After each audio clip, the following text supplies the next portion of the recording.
السلام علیکم جی، عثمان حیدر ویلکم کرتا ہے آپ سب کو پاکستان کرنٹ افیئر میں۔ آج کا جو ہمارا ٹاپک ہے جی، آج ہم بھٹو کا جو ٹاپک ہم نے شروع کیا ہوگا اسی کا تسلسل ہے۔ اور پچھلے لیکچر میں ہم نے دیکھا کہ بھٹو کا ایک اوورال ہم نے جو حکمرانی کا دورانیہ تھا اس کے اوپر نظر دوڑائی تھی، اور آج جو ہے میں نے بھٹو کی جو ریفارمز ہیں، جو کہ تاریخی ریفارمز انہوں نے کی ہیں اپنے دور حکومت میں، اس کے اوپر اسپیشلی جو ہے آج میں پریزنٹیشن آپ کے سامنے پیش کرنے جا رہا ہوں۔ یہ پاکستان کے 9ویں پرائم منسٹر تھے، اور 14 اگست 1973 سے لے کر 5 جولائی 1977 تک یہ پاکستان کے وزیر اعظم رہے۔ 4 میں پریزیڈنٹ تھے یہ پاکستان کے۔ 20 دسمبر 1971 سے لے کے 13 اگست 1973 تک یہ پاکستان کے صدر رہے۔ پاکستان کے پہلے چیف مارشل لا ایڈمنسٹریٹر رہے۔ پاکستان کی قومی اسمبلی کے اسپیکر رہے 14 اپریل 1972 سے لے کر 15 اگست 1972 تک۔ پاکستان کے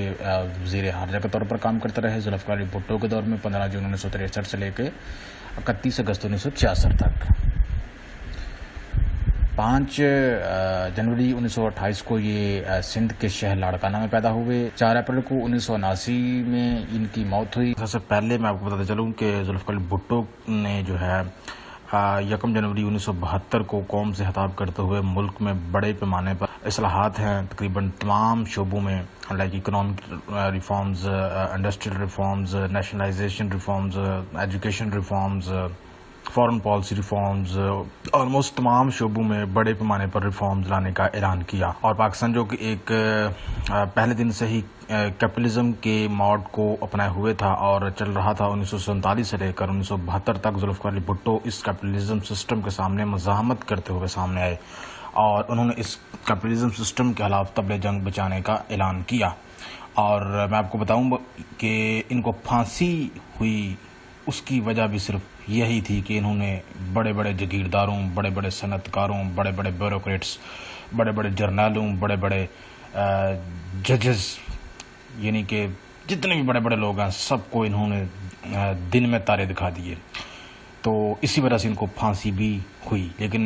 عملی طور پہ تو ان کے اوپر ایک اور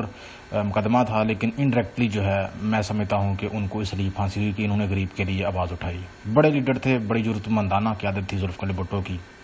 تو انہوں نے کون کون سی اہم اصلاحات کی ہیں وہ میں آپ کے سامنے پیش کرتا ہوں۔ سب سے بڑی اصلاحات جو انہوں نے پیش کی وہ پاکستان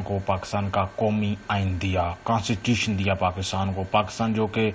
1971 کو دولت ہوا، 2 حصوں میں تقسیم ہوا، اس کے بعد پاکستان بے آئین تھا، پاکستان کے پاس اپنا آئین نہیں تھا۔ اس سے پہلے پاکستان 2 آئین بنا چکا تھا، لیکن وہ پہلا آئین 1956 میں بنا، 1958 میں ختم کر دیا گیا، پھر دوسرا آئین 1962 میں بنا، اور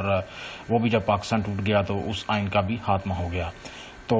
اب تیسرا آئین بنا 1973 کو، اور اس آئین کو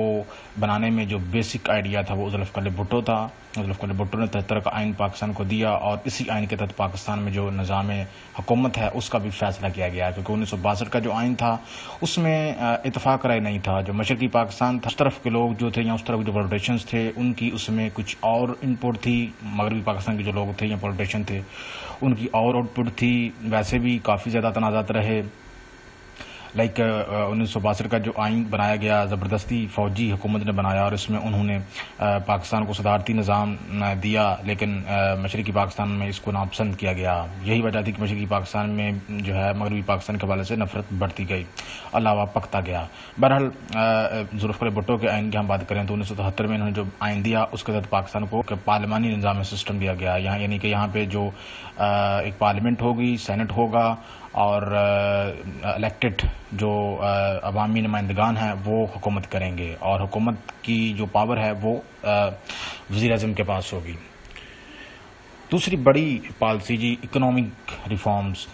بہت بڑی اچیومنٹ ذوالفقار علی بھٹو نے کی۔ ذوالفقار علی بھٹو نے جتنی بھی انڈسٹریز تھی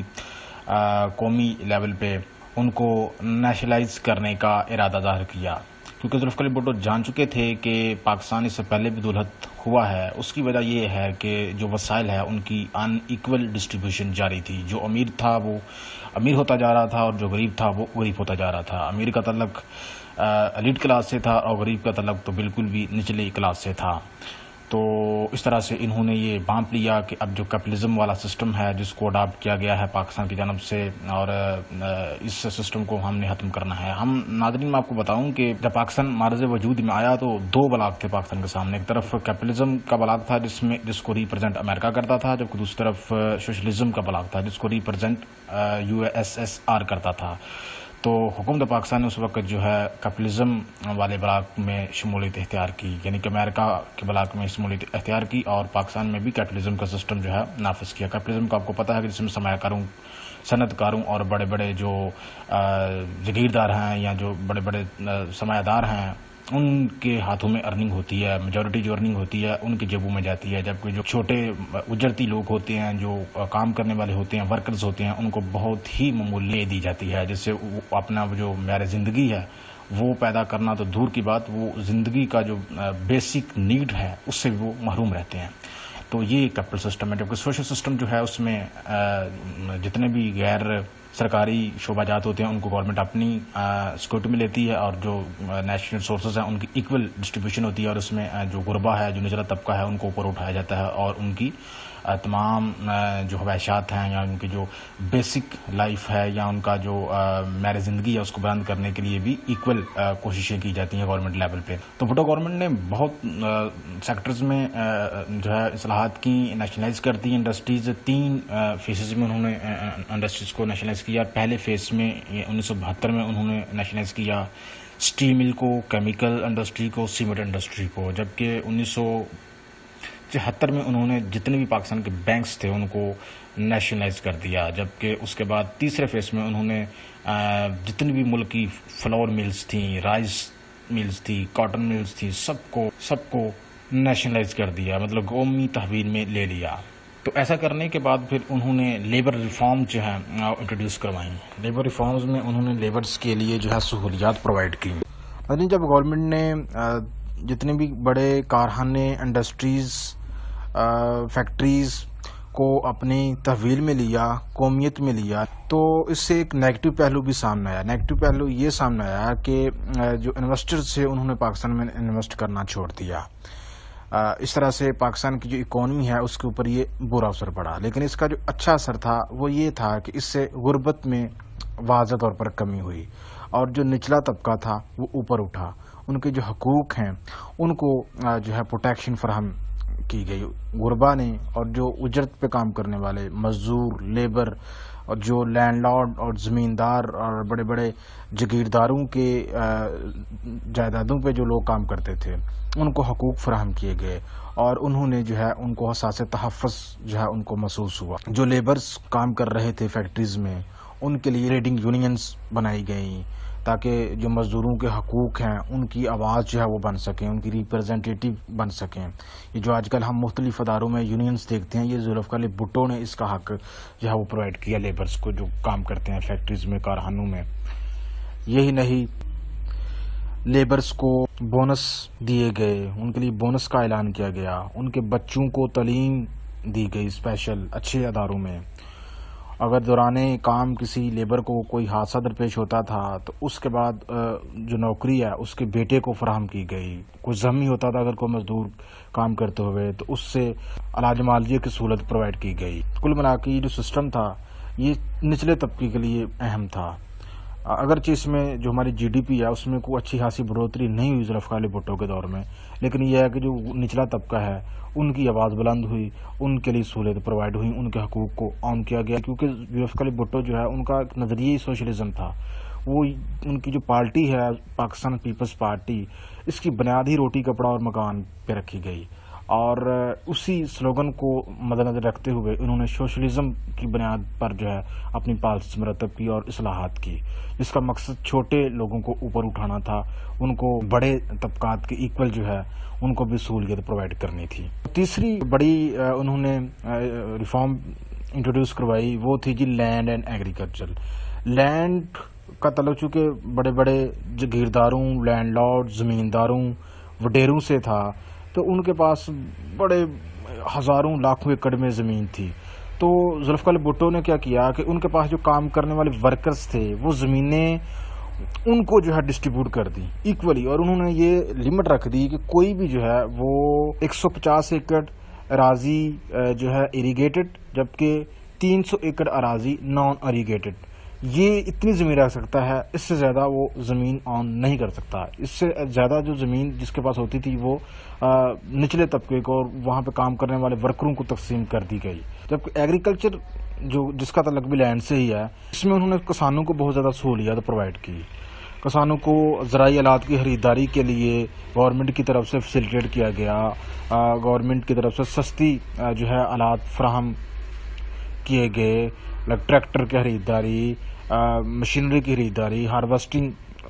مشینری کی خریداری، اور کھاد فراہم کی گئی، سستی سبسڈی پر مبنی کھاد فراہم کی گئی کسانوں کو۔ گورنمنٹ نے اپنے امدادی مراکز قائم کیے جہاں پہ کسان جو ہے اپنی فصل کو اچھے خاصے نرخوں پر جو ہے گورنمنٹ کو ڈائریکٹلی بیچتے تھے، جیسا اب موجودہ دور میں آپ دیکھ رہے ہیں کہ مڈل مین ہے، کسان کو کچھ نہیں ملتا، کسان کی جو محنت ہے وہ مڈل مین کھا جاتا ہے۔ تو ان کے دور میں ڈائریکٹ گورنمنٹ کے خریداری مراکز تھے، جن کو امدادی مراکز کے نام سے بھی جانا جاتا ہے، تو وہ کسانوں سے ڈائریکٹ چیزیں خرید لیتے تھے، گندم، چاول، کپاس، مکئی وغیرہ۔ تو اس سے کسان جو ہے وہ خوشحال ہو رہا تھا، کسان کو سستی بجلی فراہم کی جا رہی تھی۔ ایجوکیشن ریفارمز جو ہے وہ بھی بہت اہم ہیں۔ ایجوکیشن ریفارمز میں انہوں نے کیا کیا کہ علامہ اقبال یونیورسٹی جو ہے یہ ذوالفقار علی بھٹو کا تحفہ ہے، یہ انہوں نے اسلام آباد میں بنائی، اور لوگ بڑے سٹیز میں جا کے تعلیم نہیں حاصل کر سکتے تھے، ان کے لیے سہولت پرووائڈ کی گئی کہ وہ بہت ہی کم خرچے پر گھر بیٹھ کر تعلیم حاصل کر سکتے ہیں۔ اس طرح سے یونیورسٹیوں کو جال بچھایا ذوالفقار علی بھٹو کے دور میں۔ اسکولز جو ہیں، جو بڑے بڑے پرائیویٹ اسکولز تھے، ان کو گورنمنٹ نے جو ہے اپنے تحویل میں لے لیا۔ اس طرح سے وہ لوگ جو کہ غریب تھے لیکن وہ بڑے اداروں میں نہیں پڑھ سکتے تھے، ان کو بھی بڑے اداروں میں وہ گورنمنٹ کے حق پر پڑھنے کے مواقع ملے۔ تو یہ بڑا اقدام تھا کہ پرائیویٹ سکولز کو بھی گورنمنٹ نے اپنی تحویل میں لی۔ اس کے علاوہ جو بینکنگ ریفارمز بھی سامنے آئیں، بینکنگ ریفارم میں یہ ہوا کہ جتنے بھی پرائیویٹ بینکس تھے ان کو اسٹیٹ بینک کے کنٹرول میں جو ہے وہ لے لیا گیا، مطلب جتنا سرمایہ تھا یہ بھی گورنمنٹ کے کنٹرول میں آ گیا، اور بینکوں کو یہ پابند کیا گیا کہ وہ اپنے لونز کا جو 70% ہے وہ کسانوں کو دیں گے، 30% وہ سرمایہ کاروں، انڈسٹریلسٹ اور جو دوسرے بڑے طبقات ہیں ان کو دیں گے، جبکہ 70% جو لونز ہیں وہ کسانوں کو دیں گے اور بلا سود جو ہے ان کو دیں گے۔ تو اس طرح سے ان کے دور میں بینکوں کی برانچز میں بھی اچھا خاصا اضافہ ہوا، رورل ایریاز میں بھی بینک جو ہے اسٹیبلش کیے گئے بڑی تعداد میں۔ تو اس طرح سے کسان جو ہے اس دور میں خوشحال ہوا، چونکہ ان کو جو قرضے تھے وہ بینک فری آف کاسٹ دے رہا تھا، کوئی اس میں سود وغیرہ جو ہے ان سے وصول نہیں کیا جا رہا تھا۔ فارن پالیسی میں بھی ذوالفقار علی بھٹو نے اہم جو ہے سٹیپس لیے۔ امریکہ سے اپنی گورنمنٹ کی جو پالیسیز تھی اس کو انہوں نے موڑا۔ جنرل ایوب کے دور میں جو پالیسی جاری تھی، پاکستان جو پہلے دن سے ہی امریکہ کے بلاک میں داخل تھا، بھٹو صاحب نے امریکہ کے بلاک سے نکل کر جو ہے اپنا دھیان رشیا اور چین کی طرف کیا، اور چین کے ساتھ تعلقات بہتر کرنے کے لیے دورہ بھی کیا، اور جو امریکہ کے زیر اثر تنظیمیں تھیں سینٹو اور سیٹو، اس سے پاکستان نکلا، کیونکہ یہ دونوں رشیا اور چین کے انگیز تھی، تو پاکستان اس سے نکل گیا، اور اس طرح سے انہوں نے اپنے فارن پالیسی کا جو موڑ ہے وہ موڑ دیا۔ بھٹو کا یہ ماننا تھا کہ ہمیشہ سے جو اوورسیز پاکستانی، جو آج کل ہمارے بہت سے لوگ باہر ہیں، اچھا خاصا روزگار کما رہے ہیں اور یہاں پہ تقریباً $25 بلین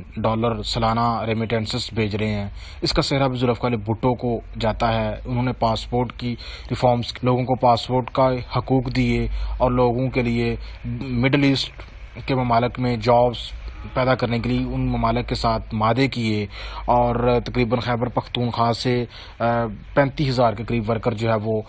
مڈل ایسٹ میں گئے، وہاں پہ ان کو جابز ملی، اور اب پاکستان میں بڑی تعداد میں لوگ جو ہے وہ باہر جا کر اچھا سا روزگار کما رہے ہیں اور ملک کو زرعی مبادلہ بھیج رہے ہیں۔ تو یہ جو آج کا ٹاپک تھا، امید کرتا ہوں آپ کو پسند آیا ہے۔ اگر پسند آیا ہے تو لازمی لائک کیجیے گا اور ساتھ کمنٹ کا اظہار کیجیے گا۔ خدا حافظ۔